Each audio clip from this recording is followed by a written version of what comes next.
அன்பு சொந்தங்கள் அனைவருக்கும் அன்பான வணக்கம். வருகின்ற ஏப்ரல் 16 மாலை அமாவாசை பூஜை நடைபெற உள்ளது. நமது கோவிலில் 17ஆம் தேதி அமாவாசை பூஜை நடைபெற உள்ளது. அன்றுதான் முழு நேர அமாவாசை. அன்று மதியம் 12 மணிக்கு அபிஷேக பூஜையும், அதனைத் தொடர்ந்து அலங்கார பூஜையும், அருள்வாக்கும், அன்னதானமும் சிறப்பாக நடைபெறுகின்றது.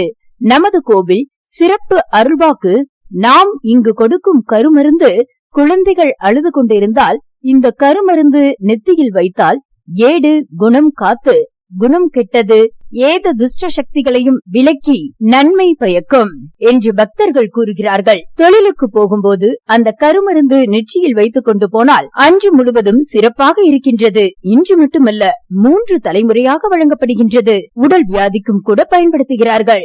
ஒரு முறை இந்த இடத்திற்கு வந்து தரிசனம் பண்ணிட்டு போங்க. உங்க வாழ்க்கையில நிறைய மாற்றங்கள் கிடைக்கும். இங்கு அருள்வாக்குக்கு காணிக்கை இல்லை. அனைவரும் வருக, இறையன்பு பெருக.